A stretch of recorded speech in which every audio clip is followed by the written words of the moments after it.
Women are screened for cervical cancer every 3 to 5 years because early detection is key to survival.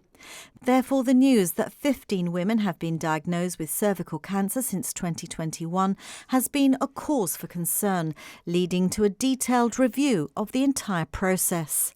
The GHA found that of the 15 women, 6 had not attended screening within the recommended recall period, and 2 were beyond the eligible screening age.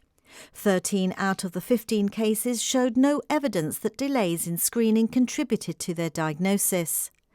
2 cases were identified as false negative pap smears, which were reported as normal but later developed into cervical cancer. Pap smears were used prior to November 2020, but the accuracy rate was 65% to 80%. The question is, did Gibraltar's false negative results fall within that margin of error? Yes, so we don't know exactly where they fell within that margin, but we know they fell exactly within what we would have expected and what the NHS would have expected. So the test at the time, and what I want to emphasise is the test at the time, the pap smear, is the best test that was available for cervical cancer at that point in time. In 2020, we then moved to the HPV test, which is the best test that is available now in the market. So the results here in Gibraltar are consistent with what would be expected globally and in the NHS for cervical results in the pap smear, and they are consistent now with the new HPV test, which is far, far more accurate, and that's the reason that we've moved towards it.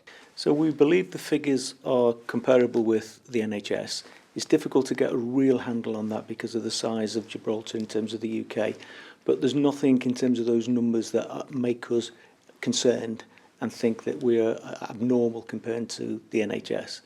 And clearly what we've done is, in terms of best practice for the programme going forward, we've modelled what they do in the NHS, we've implemented a lot of changes in terms of Gibraltar, and we actually think now the programme that we've got, and in terms of the waiting times for the programme, is at least comparable to the NHS, if not better. In November 2020, the GHA moved to HPV testing, as the human papilloma virus is said to be the cause of cervical cancer in the vast majority of cases. The accuracy rate of the test is 97.8%. Should we have switched over before? Does that align with what happened in the UK? I think it's comparable because in the NHS it was December 2019. Now, given that they were a forerunner internationally in terms of using that particular test, for us then to look at the evidence from the NHS, to train our staff and then to implement it, the fact that it was only 11 months or so later, I think shows that Gibraltar acted quickly in terms of implementing HPV testing. The GHA says anyone who has had an HPV test and tested negative and has no symptoms need not be concerned. But those who are overdue a test, some 12,000 women, will receive a text from the GHA over the next 6 to 10 months, asking if they want to opt in or opt out of the screening process. It's an unacceptable figure, wouldn't you say? And would the GHA aspire going forward to bringing that figure much, much lower? Yes, of course, but what we're trying to do is to capture as many women as possible. That's why we're, if you like, casting the net as far as we possibly can. We're encouraging everybody to come forward, to use the helplines, to contact us, and we're offering that test. Now, we do believe that figure of 12,000 is an absolute maximum and should be considerably less, but I think we're acting responsibly in terms of trying to cast that net as far and wide as possible. We've prioritised the groups based on clinical need. So the first group of women who are going to get text messages are those women who tested HPV positive in 2024, so that's last year, who haven't already been seen, rescreened and treated and tested. So that's our first priority group. The second group are the group of women who we have no record on our GHA system that they've ever had a screening test. Now that might be because women have been opted to have been seen privately, for example, and this is why as part of the text messaging we're asking women to opt in or opt out. There might be a very good reason why women may wish to opt out of testing at the GHA. The third and final group of women are the group of women we think are overdue a screening test. So for younger women, this is normally on a 3-year recall, and for women aged over 50, this is a 5-year recall. So that's the third group of women we think are overdue screening.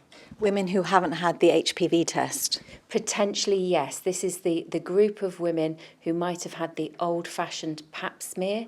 As we said, we've modernised our screening programme. We moved to primary HPV testing. This is a far more accurate test, and we'd encourage anyone to take up the offer. The GHA has identified key areas for improvements in the call and recall system too. This aims to ensure that all eligible women receive invitations for screening. This has raised questions for all our screening programmes around that robustness and people either not taking up the offer, or we have, for example, incorrect contact details for people. And there's things that absolutely the GHA can do to improve that, but there's things that the public can do as well, like making sure that we have your up-to-date mobile phone number and address. Because if we don't have your up-to-date contact details, we send invites out, we don't know if people have actually received it and got it.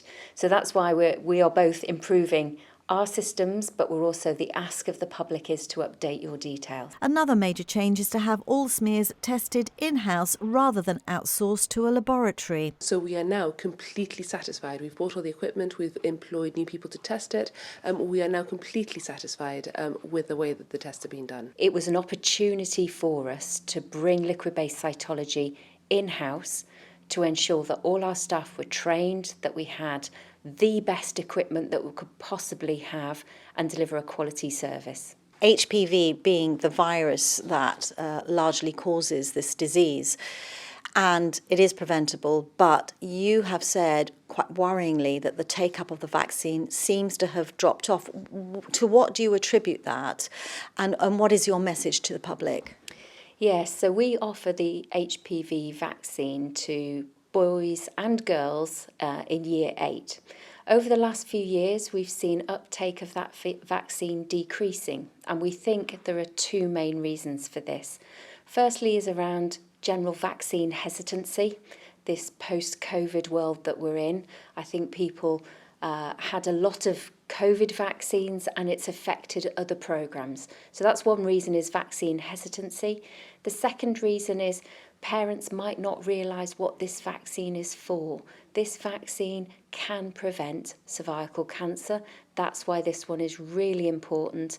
And if anybody hasn't had the vaccine, is under 25 years old, they can email hpvvaccine@gha.gi and we can arrange for the vaccine to be given. And in terms of being offered at school, would parents need to sign a consent form? Yes, we've moved to electronic consent forms for our school-based vaccines. This is an annual programme, so we'll be putting out further communications around the electronic consent when it's the time of year to do the HPV vaccine again in schools. A dedicated helpline has been set up for women to check their screening status or to request more information.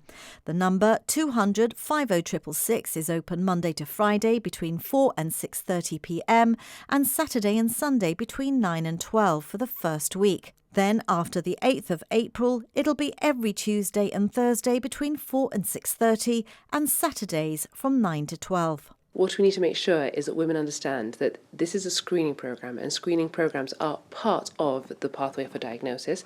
But if any woman has any symptoms, and Dr. Helen Carter has gone through the symptoms, and they include abnormal pain, abnormal bleeding, abnormal discharge. If a woman does have any of those symptoms, we would urge her to make an appointment with a GP. There is also a vaccine which under 25s are given and children are given in schools, which completely prevents cervical cancer. So we would urge people to either visit their GP if they have any symptoms at all, and we would encourage the uptake of that vaccine.